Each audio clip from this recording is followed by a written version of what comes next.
இந்த இருதயம் வந்து ரொம்ப முக்கியம். இதில் என்ன இருக்குதுன்னு அறிந்து கொள்வது அவசியம். இதை கவனிக்கிறது ரொம்ப அவசியம். இப்போ இருதயத்தில் என்ன இருக்குதுன்னு நம்ம எப்படி பார்க்கறது, எப்படி தெரிந்து கொள்கிறது, எப்படி ஆராய்ந்து அறிவது? போன வாரம் ஒன்று பார்த்தோம். அது என்ன? ஜெபம். இப்போ ரெண்டாவது காரியம் பார்ப்போம். ஒன்று ஜெபம், ரெண்டாவது வந்து தேவனுடைய வார்த்தை. திருப்பவும் எபிரேயர் 4ஆம் அதிகாரம்.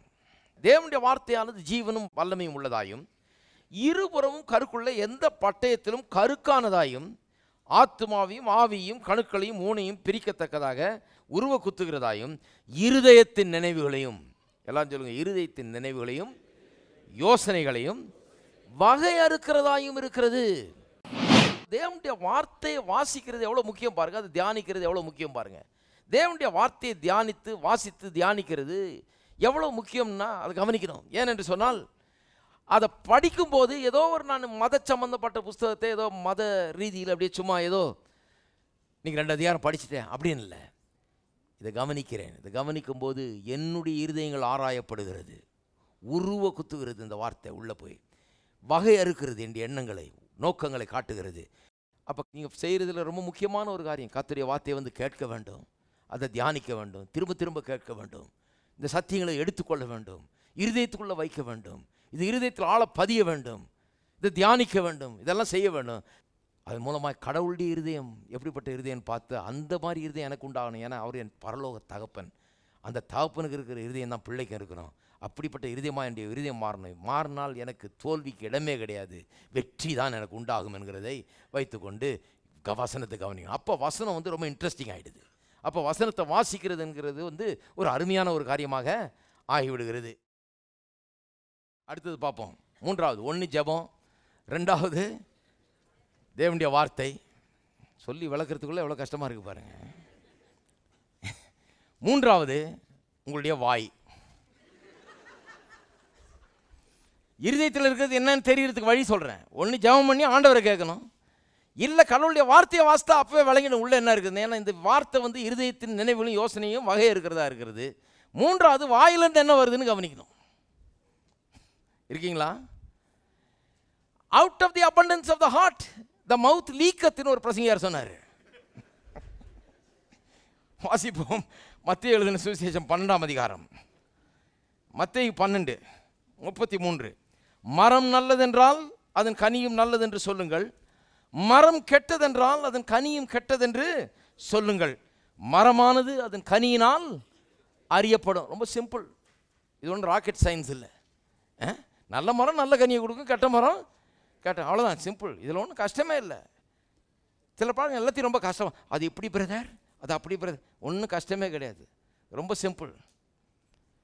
இருதயத்தில் என்ன இருக்குன்னு ரொம்ப கஷ்டம் பிரதர், கண்டுபிடிக்கிறது கஷ்டமே கிடையாது, ரொம்ப சிம்பிள். மரம் நல்லதாக இருந்தால் கனி நல்லதாக இருக்கும், மரம் கெட்டதாக இருந்தால் கனி கெட்டதாக. அடுத்த வசனம் பாருங்கள். விரியன் பாம்பு குட்டிகளே, இது உங்களே இல்லை, இதெல்லாம் கொஞ்சம் நிறுத்தி கரெக்ட் பண்ண வேண்டியதாக இருக்குது. ஏன்னா சிலர் சொல்லுவாங்க, ஆண்டவர் பாருங்கள் இன்றைக்கி விரியன் பாம்பு குட்டிகளேன்னு கூப்பிட்டாரு, சபையில் உட்காந்துட்டு இருக்கலாம், கர்த்தருடைய சத்தத்தை கேட்டேன்.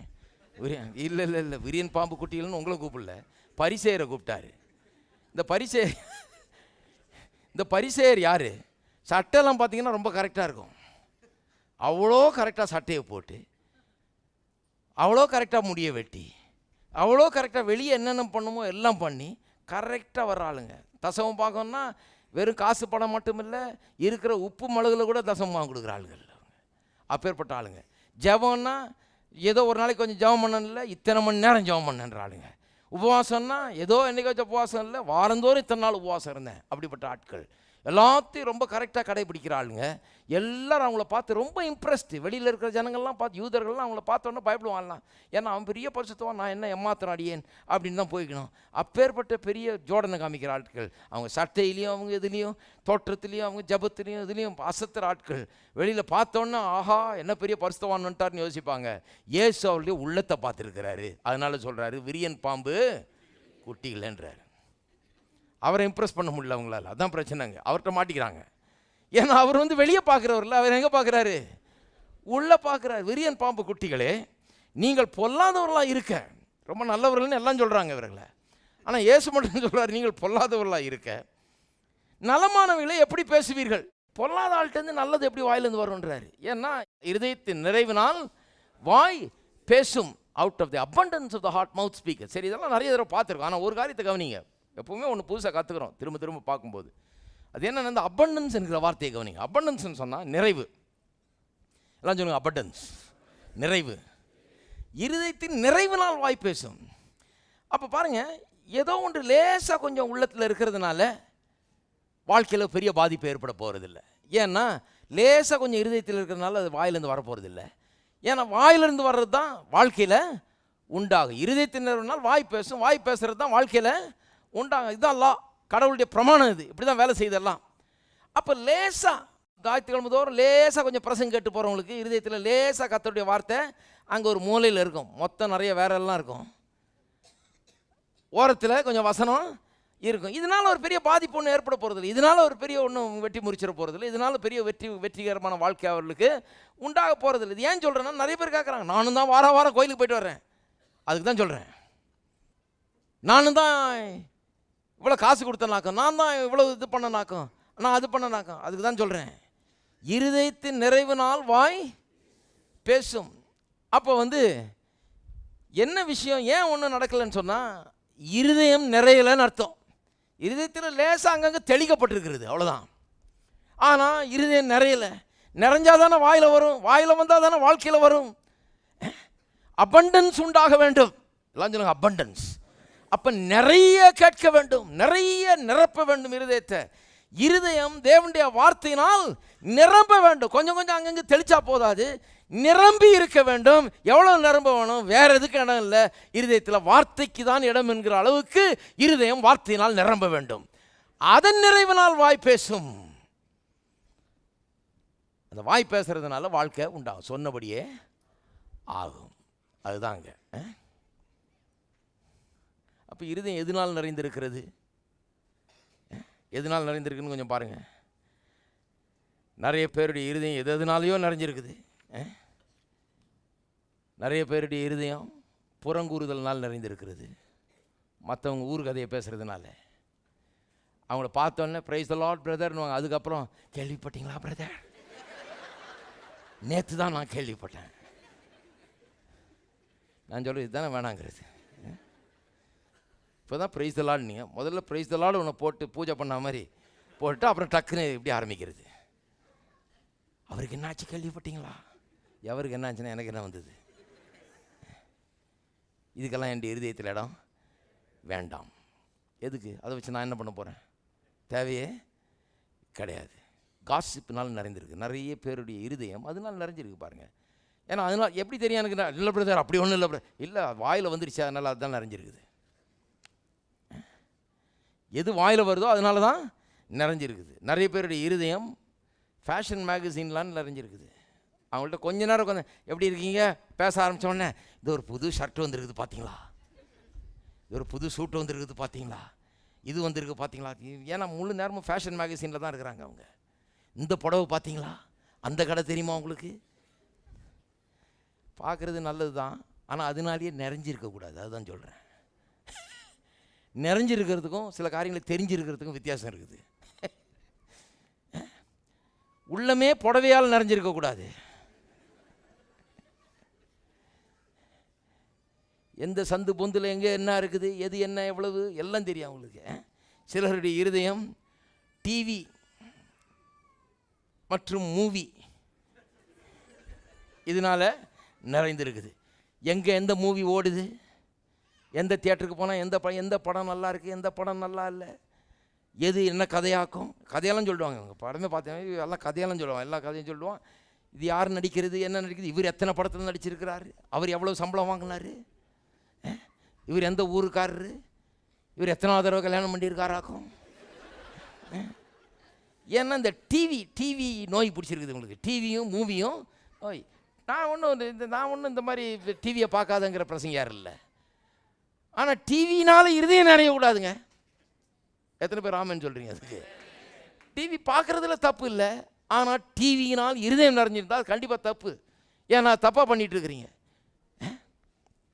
சிலருக்கு கிரிக்கெட்டினால் இருதயம் நிறைந்திருக்கிறது, அதையும் சொல்லிடணும்.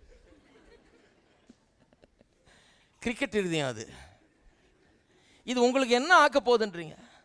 அவங்களுக்கு நல்ல பணம் சம்பாதித்து தருது, உங்களுக்கு என்ன ஆகுது? இது ஒன்றும் கிடையாது. இவர் இத்தனை 6 அடித்தாராக்கும், அவர் அத்தனை 4 அடித்தாராக்கும், இவர் தான் நம்பர் 1 ஆக்கும், அவர் நம்பர் 2 ஆக்கும். சரி பார்த்தீங்க, விடுங்க. இருதயத்தை இதனால் நிரப்ப இது ஒரு பெரிய முயற்சியில் இறங்கியிருக்காங்க பாருங்கள். அந்த புக்கையே விழுங்கிட்டு இருக்கிறாங்க, டீட்டெயில்ஸ் உள்ள புக்ஸை. யார் யார் எத்தனை ஓவர் போட்டது, என்ன பண்ணாங்க, ஏது பண்ணாங்க, உங்கள் சாதனைகள் என்ன, அதெல்லாம் அப்படியே சும்மா மனப்பாடம். இதை வச்சு டிவியில் கேமெல்லாம் நடக்குது வேறு. ஏன்னா அதுக்கு இருதயத்தை நிறைவினால் வாய் பேசுது. விசுவாசிகள் அப்படி இருக்கக்கூடாது பாருங்கள். இதை பார்க்குறோம், டிவி பார்க்குறோம், சில நேரத்தில் கிரிக்கெட் மேட்ச் எல்லாம் பார்க்குறோம், நல்ல விளையாட்டு தான், நல்லா இருக்குது, அதோட சரிய ஒழிய இதை வச்சு இதை கொண்டு போய் இருதயத்தில் நிரப்புறது இல்லை. ஏன்னா அது எனக்கு சோறு போட போகிறது இல்லை. ஹலோ, உள்ளத்துலேருந்து கிரிக்கெட்டாக வரும்போது எனக்கு சோறு அரிசி கடையிலேருந்து அனுப்பிச்சிட மாட்டாங்க. அதே பேருக்கு இப்போ தான் வெளிப்பாடாக வருது. அது அவர் நல்லா கிரிக்கெட் இப்போ விவரங்கள்லாம் நல்லா சொல்கிறாருப்பா, ஒரு கறி வீட்டுக்கு கொடுத்து அனுப்பு, 1 கிலோ கறி அப்படின்னு நான் சொன்னேன். அதெல்லாம் ஒன்றும் கிடையாது, உங்களுக்கு ஒரு பிரயோஜனம் கிடையாது. அதனால் எல்லா காவலோடும் இருதயத்தை காத்துக்கொள், அது நின்று ஜீவ ஊற்று புறப்படும். சாப்பாடு இங்கேருந்து வருது, வேலை இங்கேருந்து வருது, தொழிலில் வெற்றி இங்கேருந்து வருது, குடும்ப வாழ்க்கையில் வெற்றி இங்கேருந்து வருது. இதெல்லாம் உருவாக்கக்கூடிய இருதயமாகவே என்னுடைய இருதயத்தை நான் உருவாக்குவது அவசியம். இருக்கீங்களா? அதை விட்டுவிட்டு இதனால் நான் நிறைத்து வைத்திருக்கிறது தவறு. இருதயத்துக்கும் வாய்க்கும் பெரிய ஒரு கனெக்ஷன் இருக்குது பாருங்கள். திருப்பம் ஒரு வசனம், எபேசியர் 5:18. துன்மார்க்கத்துக்கு ஏதுவான மதுபான வெறி கொள்ளாமல் ஆவியினாலே நிறைந்து. எல்லாம் சொல்லுங்க, ஆவியினாலே நிறைந்து. ஆவியினாலே எங்கே நிறையிறீங்க? இருதயத்தில் இல்லையா? ஆவியில் நிறையிறீங்க. நிறைந்து உடனே என்ன ஆகுது பாருங்கள், சங்கீதங்கள்னாலும் கீர்த்தனைகள்னாலும் ஞானப்பாட்டுகள்னாலும் ஒருவருக்கொருவர் புத்தி சொல்லி கொண்டு. ஆங்கிலத்தில் ரொம்ப நல்லா வருது, being filled with the spirit. உடனே அடுத்த வசனமே ஸ்பீக்கிங் அப்படின்னு ஆரம்பிக்குது. இங்கே நிரம்பினோடனே ஃபில் ஆனவுடனே என்ன வருது? ஸ்பீக்கிங் தான். என்ன பேச ஆரம்பிக்கிறீங்க? சங்கீதம், கீர்த்தனைகள், ஞானப்பாட்டுகள், ஒருவருக்கு ஒரு புத்தி சொல்லுகிறது. உங்கள் இருதயத்தில் கர்த்தரை பாடி கீர்த்தனம் பண்ணி. எல்லாம் சொல்லுங்க, இருதயத்தில் கர்த்தரை பாடி கீர்த்தனம் பண்ணி. அப்புறம் பாருங்கள், நம்முடைய கர்த்தராகிய இயேசு கிறிஸ்துவின் நாமத்தினாலே எப்பொழுதும் எல்லாவற்றுக்காகவும் பிதாவாகிய தேவனை ஸ்தோத்தரித்து. அப்போ இருதயம் ஆவியினால் நிறையும் போது வாய் ஆட்டோமேட்டிக்காக அதோட வேலை செய்யுது பாருங்கள். இங்கே நிறைவு, வாயில் ஸ்தோத்திரம் வருது. இங்கே நிறைவு, வாயில் பாட்டு வருது. இங்கே நிறைவு, ஞானப்பாட்டு. இங்கே நிறைவு, கீர்த்தனை வருது. இங்கே நிறைவு, புத்தி சொல்கிற வேலை நடக்குது. இங்கே எதனால் நிறைந்திருக்கிறோன்றத வாய் என்ன பேசுகிறது என்பதை வைத்து அறிந்து கொள்ளலாம். இங்கே ஆவியினால் நிறைந்திருந்தால் வாயில் கீர்த்தனைகளும் பாட்டுகளும் ஞானப்பாட்டுகளும் புத்தி சொல்கிறதும் கர்த்தரை ஸ்தோத்தரிக்கிற ஸ்தோத்திரமும் தான் இருக்குமே ஒழிய புறங்கூறுதல் இருக்காது, வீண் பேச்சு இருக்காது, மற்ற காரியங்கள் இருக்காது. இருக்கீங்களா? அப்படிப்பட்ட ஆள் ஒருவேளை டிவி கொஞ்சம் பார்க்கலாம், கிரிக்கெட் மேட்ச் கொஞ்சம் பார்க்கலாம், நியூஸ் எல்லாம் பார்க்கலாம். ஆனால் இருதயம் அதனால் நிறைஞ்சில்லை. இருதயம் எதனால் நிறைஞ்சிருக்குது? வார்த்தையினால் நிறைந்திருக்கிறது. இருக்கீங்களா? அது ரொம்ப அவசியம். ஏன்னா இருதயம் நிறைஞ்ச பிறகு தான் எஃபெக்ட் உண்டாகுது. அபண்டன்ஸ்ன்ற வார்த்தை ரொம்ப முக்கியம். லேசாக கொஞ்சம் போட்டு வச்சிங்கன்னா, இப்போ வெறும் ஞாயிற்றுக்கிழமை காலையில் வந்து சும்மா லேசாக கேட்டு போகிறதுனால ஒன்றும் ஆக போகிறதில்ல. கவனித்து செவியை சாய்ச்சி கண்களை விட்டு பிரியாமல் வச்சு இருதயத்தில் வச்சு காற்று இப்படிலாம் பண்ணணும். பண்ணால் தான் அதனுடைய ரிசல்ட்டு உண்டாகிறது. அப்போ இருதயம் ஒருவேளை கெட்ட இருதயமாக இருக்குதுன்னு வைங்க, ஏற்கனவே பொல்லாத காரியங்கள்லாம் நிறைந்து இருக்குது. இதை எப்படி மாற்றுறது? இந்த கப்பில் இப்போது பெப்சி வச்சுருக்காங்க எனக்கு குடிக்கிறதுக்கு. உங்களுக்கு தெரியாது இல்லை? இது சில காரியங்கள்லாம் ரகசியமாக வைக்கப்படுகிறது. தேவைப்பட்டால் குடிக்கிறதுக்காக வச்சுருக்கிறாங்க எனக்கு. இப்போ பெப்சியை பார்க்குறேன், எனக்கு பெப்சி வேணான்ட்டு நான் தண்ணி குடிக்கணும்னு விரும்பினேன்னா, இது கப்பாக இருக்கிறதுனால வெளியே தூக்கிட்டு போய் ஊற்றிடலாம், ஊற்றிட்டு தண்ணிலாம் நிரப்பிடலாம். ஆனால் இதே இருதயமாக இருந்ததுன்னா உள்ளே இருக்கிறத எப்படி எம்டி பண்ணுறது? அவ்வளோ லேசான காரியம் கிடையாது. கப்புனை தூக்கிட்டு போய் வெளியே ஊற்றிட்டு கழுவிட்டு வந்துடலாம், வேறு என்ன வேணுமோ அதை ஊற்றிக்கலாம். இருதயம்னா அவ்வளோ லேசான ஒரு காரியம் கிடையாது. இருதயத்தில் இருக்கிறத எம்டி பண்ணி வேறு ஒன்றுனாலும் எப்படி நிரப்புவது? நான் சொல்கிறேன், இருதயம் இப்படிப்பட்ட கெட்ட காரியங்களால் நிறைஞ்சி வச்சுருக்கு. இது பிடிக்கல எனக்கு, இது வேண்டாம், கெட்ட காரியங்கள் இருக்குது, இதனால் நிரம்பி இருக்குது. நான் நல்ல காரியத்தினால் இருதயத்தை நிரப்ப விரும்புகிறேன்னா, இப்போ இதில் தண்ணி வேணும்னு விரும்புகிறேன்னா ஒன்றும் இல்லை, இது எம்டி பண்ணாமலே நான் எம்டி பண்ணலாம். எப்படின்னு சொன்னால் லா ஆஃப் டிஸ்பிளேஸ்மெண்ட்ன்றாங்க. அது எப்படின்னா, பெரிய ஜக்கில் தண்ணி எடுத்துகிட்டு வந்து இதை விட 10-20 மடங்கு தண்ணி எடுத்துகிட்டு வந்து இதை ஊற்றிக்கிட்டே இருந்தேன் நான் இந்த கப்புக்குள்ளே. கூடிய சீக்கிரம் கப்பு உள்ளே இருக்கிற பெப்சியெல்லாம் வெளியே போயிட்டு வெறும் தண்ணி தான் உள்ளே இருக்கும். இல்லையா? கூடி சீக்கிரம் அது ஆயிடும். அப்படிதான் இருதயத்தை சரி பண்ணுகிறது. இருதயத்தில் இருக்கிறது பிடிக்கலையா? இருதயம் கெட்ட இருதயமாக இருக்குதா? கெட்ட யோசனைகள் இருக்குதா? கெட்ட நினைவுகள் இருக்குதா? கெடுக்குதா? இருதயம் பொல்லாத வழிகளில் நடத்துதா? வாழ்க்கையை சீரழிக்குதா? இது உங்களுக்கு பிடிக்கலையா? அதை மாற்றணுமா?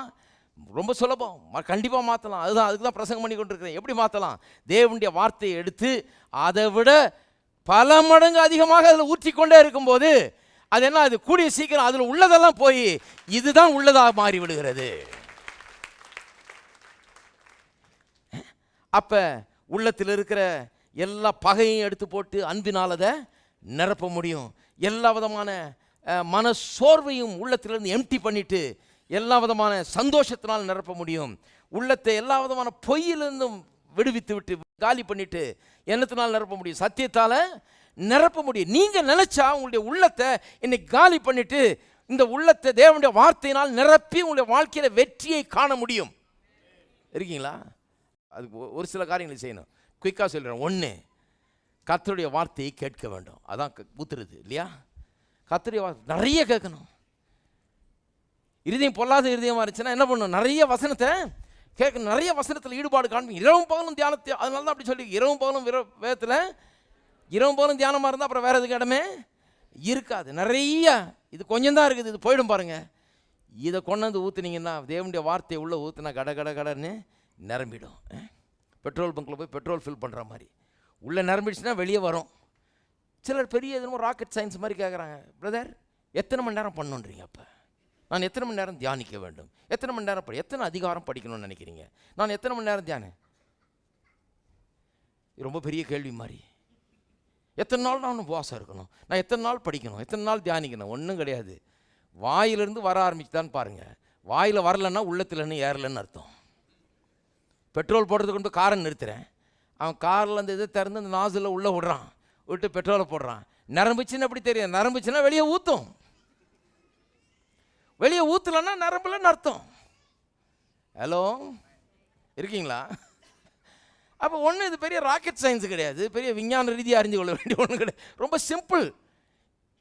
உள்ளே நிறைஞ்சிருச்சா வார்த்தையினால? வாயில் என்ன வருது? ஞாயிற்றுக்கிழமை வந்து பாட்டு பாடும்போது என்ன வருதுன்னு கேட்கல.